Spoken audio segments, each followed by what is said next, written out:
sama ada investor ya, yang khawatir betul. Khawatir betul dimana government mempengaruhi pertumbuhan ekonomi dan fasilitas politik. Pertanyaannya, apakah kekhawatiran itu ada dasar empirisnya atau tidak? Apakah mereka bisa juga maklumi kalau kemudian khawatir melihat perkembangan terakhir di DPR? Nah ini pertanyaan yang kita lakukan. Nah sekarang kita cek ini pertanyaan itu. Kita membuat presentasi seperti proposal presentasi ini. Yang kedua, bagaimana jika dibenturkan dengan pengalaman sebelumnya, dan terakhir, apakah pemerintahan yang akan datang, yaitu pemerintah, mampu keluar dari kebutuhan atau deadlock yang mungkin terjadi antara eksekutif dan legislatif. Nah sekarang kita masuk ke sini.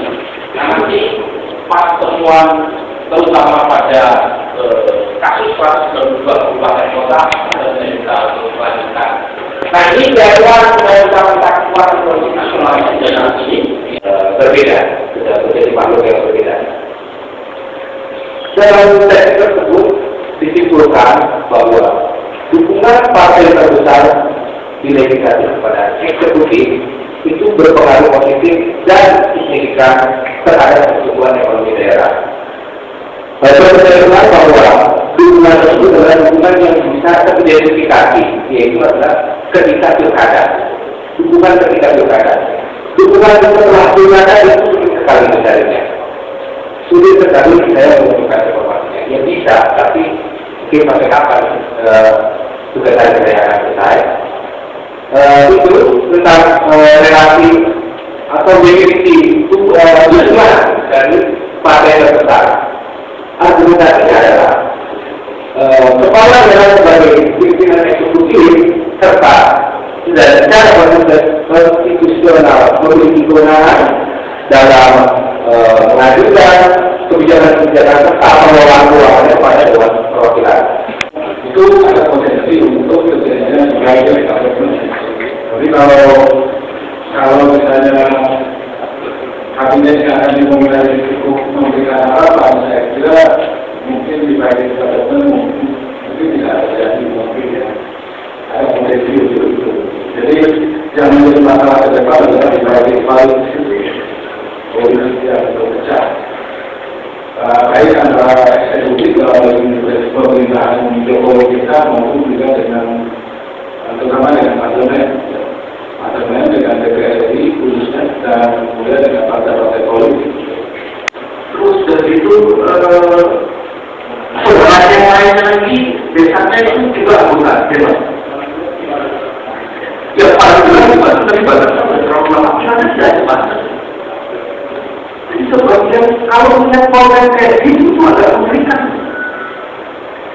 Mengerikannya adalah di luar dari survei yang dibikin oleh teman-teman itu yang mengerikan adalah ada kelompok-kelompok, ada daerah-daerah yang sebenarnya mekanisme untuk mengontrol kekuasaan itu tidak mungkin terjadi.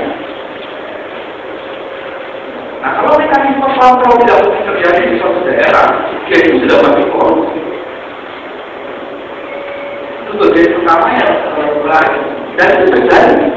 Nah kalau nanti kemudian kekuatan-kekuatan yang mengelompok itu bersekutu dengan baik pemerintah maupun parlemennya, itu sudah terjadi.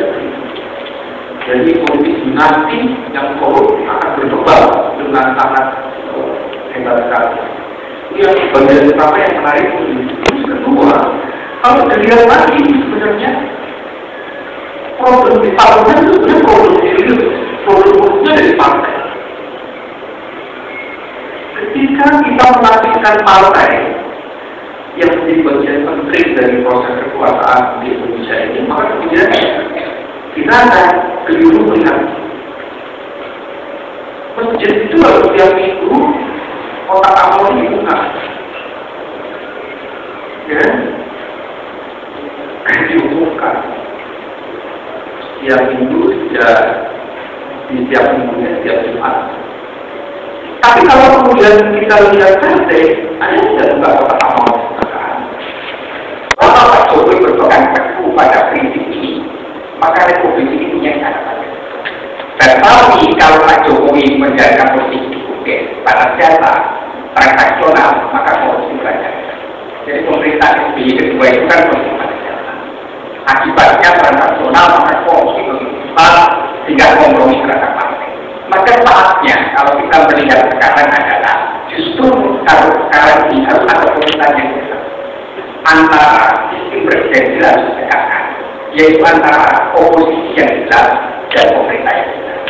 Maka menurut saya tidak perlu takut sebenarnya dengan jumlah hukuman yang asal pertama menterinya itu bekerja untuk rakyat, punya track record baik, rekam jejak baik, punya pengalaman dalam dunianya profesional dan tidak menjadi kader partai.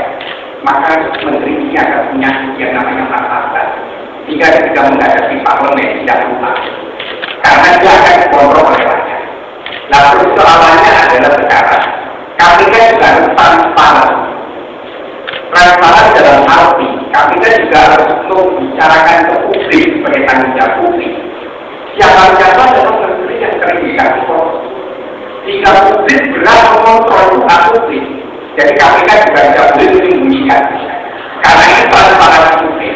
Jadi KPK itu kan institusi tertinggi yang diharapkan publik mampu mengatasi demokrasi. Nah, demokrasi ini sekarang tergantung dari KPK. Jadi kalau KPK menjalankan saja prinsip pemerintahan yang bersih, yang transparan, ini awal munculnya pemilikan keagamaan. Kepala lembaga ilmu pertahanan Indonesia dilantik pukul 8 malam. Ya. Jadi itu.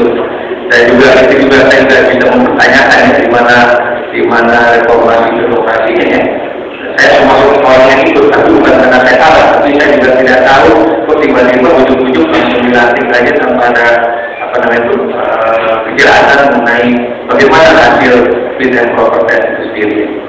Nah, saya harus mengatakan bahwa masa depan Republik ini itu tidak tergantung pada satu orang yang namanya Joko Widodo.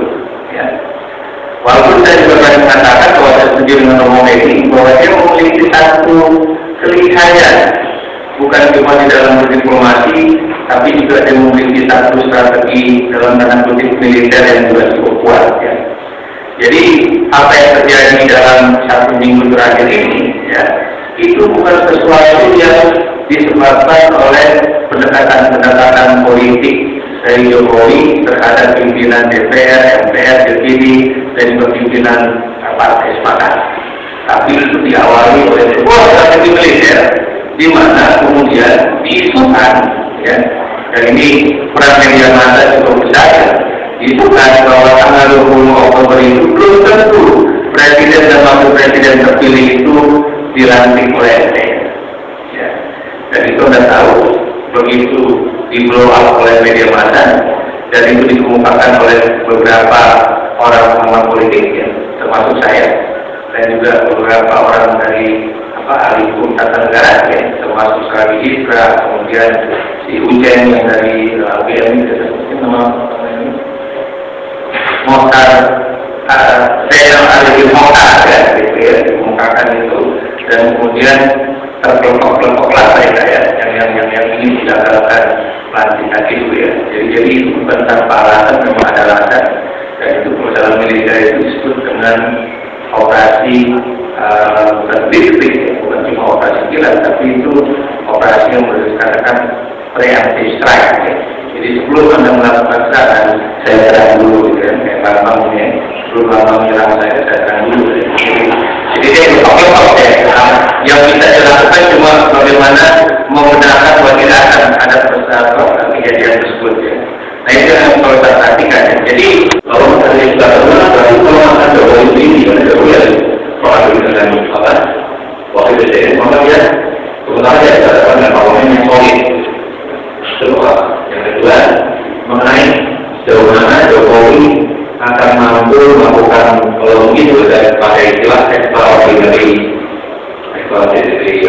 lobby, karena dia bisa melakukan melanggar aturan, misalnya ini. Dulu kita ngomong dia tidak dilakukan juga, maka orang yang politik harus menyerahkan kawan kepada kewenangan. Itu sesuatu yang kawannya Jokowi berani waktu dia datang dari kewenangan dia memberi politik dari untuk merangkul lawan politiknya. Jawabannya itu bisa dilakukan. Jadi pertama mau lebih pelanggaran lima juga media hoax untuk perjuangan kami yang lain. Saya sangat beruntung bisa hadir walaupun diundang dari sisi media hoax ya Pak sebenarnya. Saya adrenalin saya terpicu lagi setelah Mas Bambang belakangan ini mulai mengungkit lagi mengenai keberadaan dan fungsi daripada tenaga ahli di parlemen. Itu sangat benar lagi ya. Jadi kemarin kami mengeluarkan surat ke Ketua DPR dan DPD karena mereka lalu agar diadakan moratorium rekrutmen anggota tenaga ahli anggota DPR, DPD dan sebagainya. Kami itu menyangkut anggaran 300 miliar per tahun. Padahal itu sangat tanda kutip mubazir. Mungkin Pak Bambang sudah tahu ya. Di sini setuju dibayar ke government ini, apakah kita sudah disebut dengan pemilihan politik. Saya sebenarnya berbangga dengan situasi sekarang ini, karena di sini akan membiarkan kita semakin mendekati krisis politik. Jadi ada pemisahan kekuasaan antara eksekutif, legislatif, dan mudah-mudahan nanti yudikatif juga tidak akan diintervensi. Biarlah di judicial itu dilakukan semacam menyayang jabatan. Saya kira lebih paham. Nah ini sebenarnya